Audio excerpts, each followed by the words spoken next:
Re-Zero, Arc 9, Interlude, Katya Aurélie.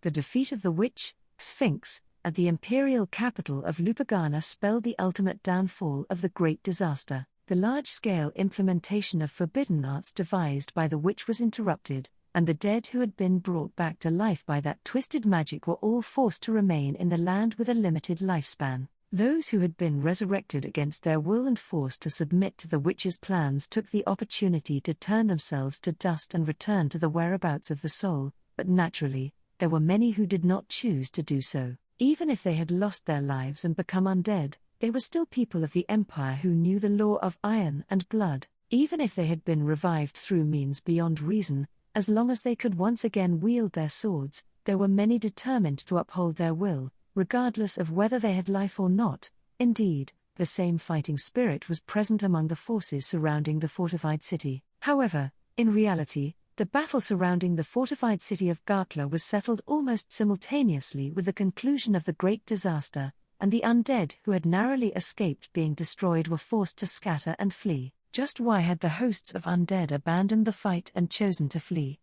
It was due to the collapse of the front line caused by the absence of their commander, which led to the abandonment of the battle. The people of the Empire, who did not fear death, would not deem it acceptable to squander their lives in a battle that was sure to be lost, even if they were members of an undead army. As for why such a situation as the absence of a commander occurred, how could such a ridiculous turn of events ever come to fruition? Paladio spat out as he pulled at his own green hair, turning his gaze away from the crumbling formation. This should have never happened. It should have never happened, but it did. It was all due to the absurdity that was at work in everything surrounding Paladio. Given the role of commander of the great army of undead that had been sent to the fortified city, Paladio sought to fulfill his duties as a respected member of the Wallachian imperial family. However, Palladio's strategies were constantly thwarted by the common people of the city, and the incompetence of the undead who did not follow orders properly compounded the difficulties, leading to a dire situation. Of course, he had no intention of giving up. However, the liabilities accumulated through absurdity began to distort, and eventually, Paladio found himself in the unfortunate situation of having to flee. Nay, this was no matter of fleeing. This was an honorable withdrawal and a strategic preparation in order to achieve victory. Otherwise, it would not have made sense for someone of the Wallachian imperial family, who had borne the blood of the esteemed Evil Eye tribe, to have been subjected to such a fate. Paladio, what the hell is the Witch of Greed? Is this the ultimate result of all the grandiloquence meant to impress me? What flashed through Palladio's mind was the loathsome entity who first collapsed amidst the accumulated liabilities. It was the anger towards the white-haired witch who, having joined under Palladio's command and nearly turning the tide of battle, irresponsibly abandoned her role and then vanished. Everything up until her unleashing a decisive move to annihilate the fortified city by casting a spell to cause a star to fall from the sky had been fine. However, that was nullified by interference from the imperial capital, and to make matters worse, it was followed by a fierce counterattack from those harboring flames in their eyes. As far as Palladio's evil eye could see, all the living who had been holed up in the fortified city, even the helpless refugees, were imbued with flames, carrying weapons, and pushing back the undead. It had occurred immediately after that. The Witch of Greed vanished into dust without even attempting to resolve the situation. Yes, that is right. I am Sphinx. In the end, it was infuriating that the witch, who disappeared without even glancing back, left those words behind. Why did the witch leave with such a satisfied expression? He could not understand a single thing. On top of that, Palladio was then left at a disadvantage. Palladio, damn it. While spewing out curses as if he were vomiting blood, Palladio fled the plain and took refuge in the forest. Around the time the Witch of Greed disappeared, Palladio understood that something unusual had happened to the undead. They who ought to have been able to resurrect ad nauseam had lost their ability to resurrect, rendering the immortal army non-functional. Battles had a certain flow to them. This was true of any battle.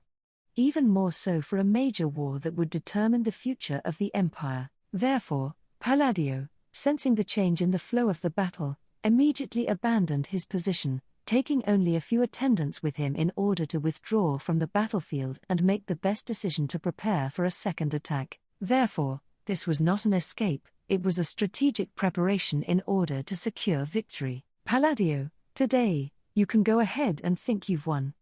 Vincent, Prisca, however, that was naught more than a temporary, conceded victory. In this manner, Paladio would make his getaway, make his comeback, and if he achieved an undeniable victory with his next move, one that could not be overturned by any means, without the help of the witch, then this fleeting moment would be over. Next time for sure, he would place the Wallachian Empire under the rule of a rightful emperor. For that purpose, Paladio had his evil eye. He, having been bestowed with this eye of the heavens, would definitely assume the seat of emperor. Paladio, with that conviction in his heart, Paladio attempted to use the power of his evil eye to ascertain the road he ought to take, and then he realized.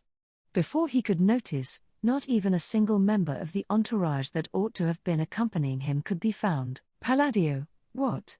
Oi. Where did you all go? You bastards, did you leave me behind and disappear somewhere? That rage of Palladio's was immediately painted over by a sensation akin to being doused with cold water. For a moment, Palladio had suspected that his entourage might have irreverently abandoned him and ran away, but in that case, there was no explanation as to why Palladio's evil eye had not perceived their fleeing backs. In that case, the reason why they had disappeared was plain and simple: they had died. Palladio, HK, feeling the sensation of goosebumps on his bloodless, undead body, Palladio promptly drew his yang sword. Serving as proof of the Wallachian imperial family, it was the destiny of those who possessed the qualifications to become emperor, manifested in the form of a sword. Palladio, the arm that had grasped it was chopped off at the elbow, and Palladio collapsed onto the ground. Palladio, WWHY, unable to grasp just what had occurred, all three of his eyes widened. Immediately after, a shock ran through his remaining arm, causing him to lose both arms that were necessary for holding a sword in an instant. That this was the result of a surprise attack brought about by an axe, Palladio understood. But that was the extent of his comprehension, that alone, and naught more. Palladio, why, the evil eye that made Palladio special, the eye of the heavens, why had it not perceived that surprise attack? He did not understand. That moment, a possibility suddenly flashed through his mind. In the past, Palladio once heard a story about a foolish race, one that had committed an irredeemable sin, provoking the wrath of the most fearsome emperor of the Wallachian Empire, causing them to be engraved as beings treated as abhorrent within the law of iron and blood, their existence no longer acknowledged. Within the empire, the mere act of living was regarded as a crime warranting death for these repulsive beast people. Palladio, why?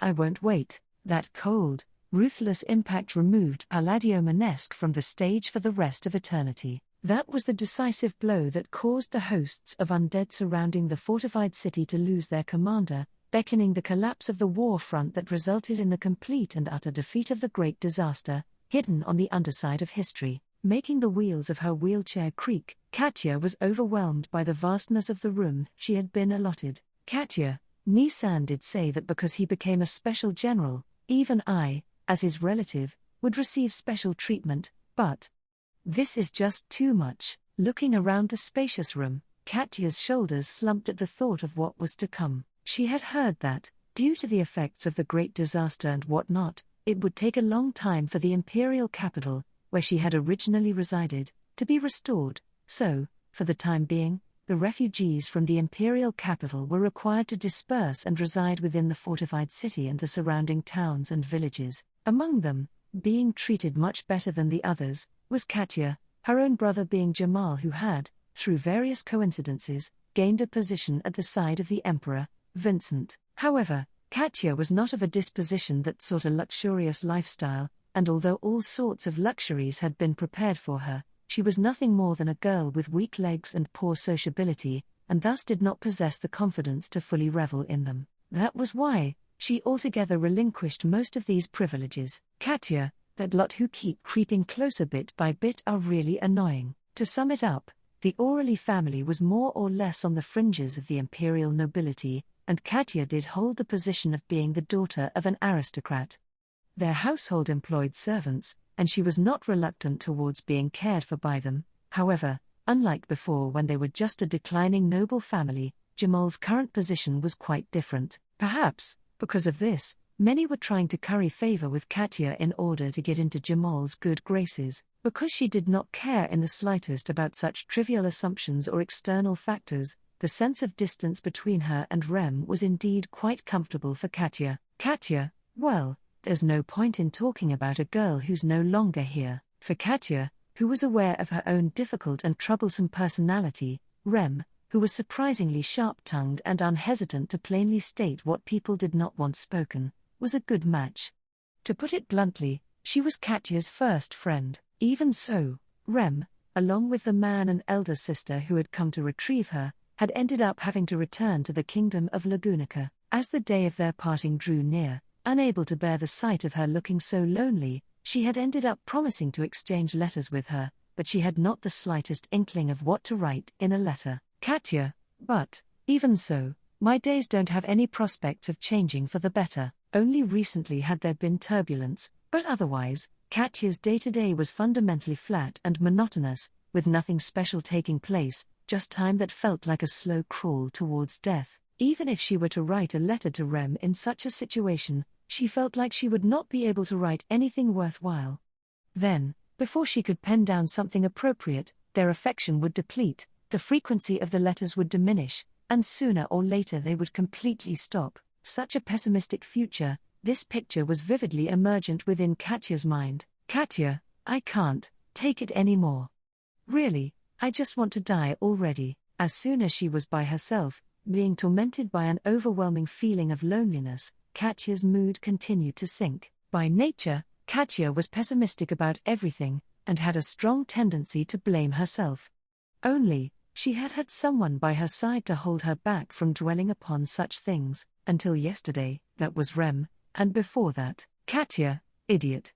Truly a stupid idiot. Gripping the wheels of her wheelchair firmly, Katya softly muttered in detest. He had rudely stepped into Katya's world against her wishes, and though she refused to draw near to him, he had overbearingly pulled her close, and after whispering all sorts of intimacies she had not wanted to hear, had selfishly disappeared. Being reminded of that complete and utter fool had become extremely painful. Katya, no, I don't want to cry. Feeling the sensation of something hot slowly welling up behind her eyelids, Katya groaned. Rather than having to experience such misery, she should have died protecting Rem in the midst of the turmoil of that great disaster.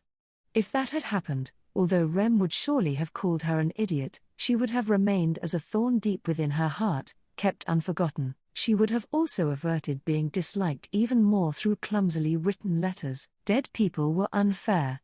For, after death, there was nothing more that could be said against them. Therefore, Katya refused to tolerate such unfairness, and spoke ill of the dead. Katya, idiot, stupid idiot, stupid idiot, idiot. Such attempts at seeking revenge, or venting anger upon them, would only backfire. To continue speaking ill of someone who had died, as long as one continued speaking ill of them, it would mean none other than the fact that they were continuing to think about that person. As a result, not only did those tears well up, but even her nose had begun to feel irritated and sting. Surely, if she were to look into the mirror, an unbelievably clumsy woman with a bad attitude sitting in a wheelchair would be visible. Katya, no more.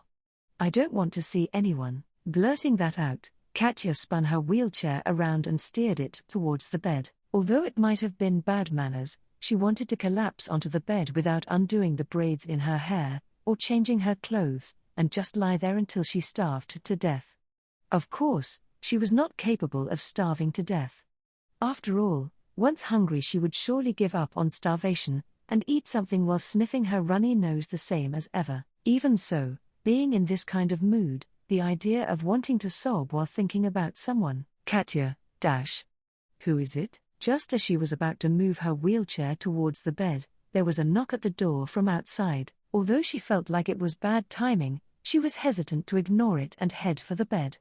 Presently, Everyone was in a difficult situation with delays in communication and problems arising in various places.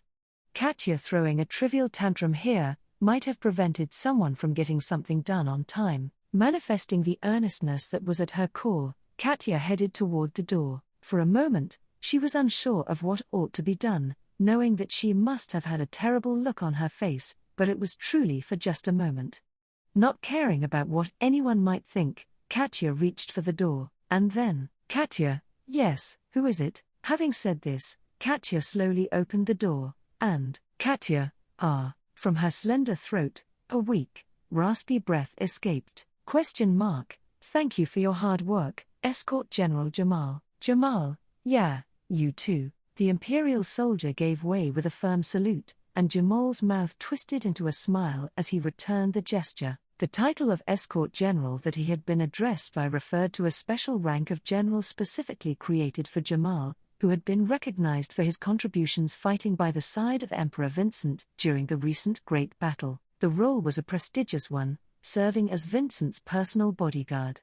To Jamal, who originally aspired to be a general in pursuit of the Aurélie family's prosperity, this was a desired position. Now Jamal could prove himself superior to those who laughed at him for not knowing his place, and most importantly, he could provide a good life for Katya, who could not survive without the support of those around her. Katya, who was passive about everything and did not recognize her own worth, would dislike such arrangements by Jamal, but she was still precious family to him, them being a lone brother and sister. Despite what she may have said, he knew Katya would not be able to refuse. Jamal, damn it, even though she said this kind of meddling from her older brother really wasn't needed. Expressing his frustration, which he had no outlet for, Jamal's footsteps moved towards Katya. Ever since Jamal's promotion to escort general, Katya, as his relative, had also received treatment that was different from that of ordinary imperial citizens. For the time being, it was just a temporary residence until the reconstruction of the imperial capital progressed, but given the hardships they had been through, he wanted to make sure that Katya lived comfortably without any inconveniences. The girl who was Katya's friend, who had been staying with her for a while, had ended up returning to the kingdom. Right about now would be a reasonable time for Katya to grieve. Jamal, and once she's done with that, I'll bring out the booze and meat I've been saving. With that said, Jamal shook the bottle of liquor and the bag of high-grade meat he had retrieved from the stockpile with his authority as a general, and thought about how to comfort Katya, slurping down first-rate alcohol while sinking his teeth into a perfectly grilled thick cut of meat. That was Jamal's way of dealing with grief. Jamal, Katya, you there? It's me. Knocking on the door, Jamal called out to Katya, who should have been in her room. Katya had a hard time going out on her own and thus spent most of her time holed up in her room unless she had something going on. So she should have been doing the same at that moment. However, there was no response from inside the room, and Jamal furrowed his brows in suspicion. Jamal, you sleeping or something? Oi, I'm coming in. Since it was not unusual for Katya to sulk and sleep like she was dead, Jamal opened the door without worrying and stepped into her room. In the bedroom, which was still bare without much of a lived-in impression since she had just moved in, Jamal looked around, suspicious of the fact that there was no sign of anyone around. Jamal, Katya? Sure enough, there were no figures present in the bedroom as he peeked in. As a matter of fact, Katya could not be found anywhere in the room. And, the moment that Jamal wondered if he might have missed her going out, which was unusual, that was when he noticed a letter that had been placed on the desk in the bedroom. Jamal, the letter, which had initially been outside of his awareness, intensely captured Jamal's attention. There was nothing strange about the letter itself.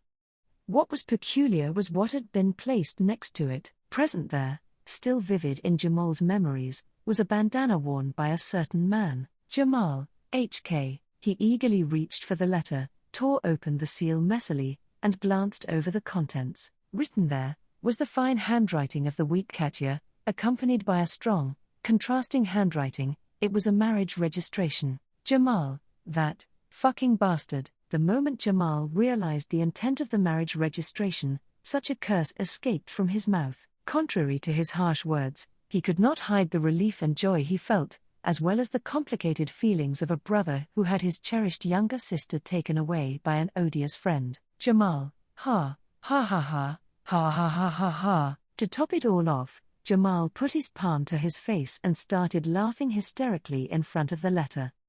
He laughed, and laughed, and laughed so much that tears streamed from the eye covered by his eye patch, that it was one of the few times tears of blessing were shed in an empire that had seen so many tears of farewell would not be recorded anywhere in the imperial history books. However, it was a fact that here on this very day, a marriage took place between a vanished noblewoman and the scoundrel who had taken her away, and to that, a lone general gave his blessing. After this, the whereabouts of Katya Aurélie became unknown. However, the fact that this was not something to be pessimistic about was evidenced by the unceasing arrival of letters to her only friend, and that there was not a single hint of sadness or unhappiness in the words that were written.